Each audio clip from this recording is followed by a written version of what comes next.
Hello guys, അങ്ങനെ പയ്യന്നൂർ യാത്രയാണ് നിങ്ങൾ കാണുന്നത്.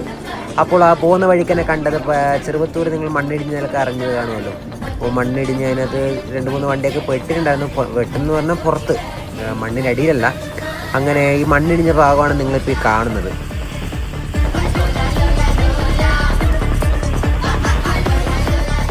ഒരു NH ഹൈവേയിൽ വണ്ടി ഓടിക്കുമ്പോൾ 3 ലോറികൾ കൂടി മറ്റ് വണ്ടികൾ കയറ്റി വിടാതെ വണ്ടി ഓടിച്ചാൽ എങ്ങനെ ഉണ്ടാവും? നിങ്ങളൊന്ന് പറയണേ അത്. അപ്പോൾ ഇത് അവിടെ പ്രോഗ്രാമൊക്കെ തുടങ്ങി, ഒരു മത്സരത്തിന് വേണ്ടിയാണ് പോയത്. അപ്പോൾ അവിടുത്തെ ഒരു ചെക്കൻ്റെ വായനാണ് നിങ്ങൾ കേൾക്കുന്നത്. എനിക്ക് ഭയങ്കര ഇഷ്ടപ്പെട്ടു. നിങ്ങൾക്കോ?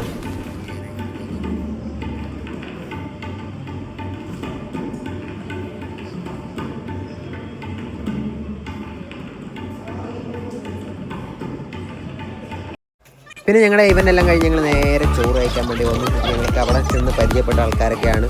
പിന്നെ നല്ല ചോറും കാര്യങ്ങളൊക്കെ ആയിരുന്നു അവിടെ നിങ്ങൾക്ക് തന്നത്. അപ്പോൾ അതൊക്കെ അടിപൊളിയായിരുന്നു. ഭക്ഷണമൊക്കെ ആണെങ്കിൽ മെയ് ടെറസിൻ്റെ മുഖത്തൊക്കെ വന്ന് ഇരിക്കാൻ വേണ്ടി. പിന്നെ ഉണ്ടല്ലോ ഗൈസ്, നിങ്ങളിത് ചെയ്തുകൊണ്ടിരിക്കുമ്പോൾ എന്നോട് ഒരുത്തം പറഞ്ഞു, ഇവൻ തന്നെ എൻ്റെ വീഡിയോ നന്നായിട്ട് എടുക്കണം, അത് അടിപൊളിയാക്കണം എന്നുള്ളത്. പിന്നെ ഞങ്ങൾ നേരെ 32 ബറ്റാലിയനാണ് പോയത്. അപ്പോൾ അവിടുത്തെ പരിപാടിയെല്ലാം കഴിഞ്ഞ് നേരെ തിരിച്ച് പടങ്ങി.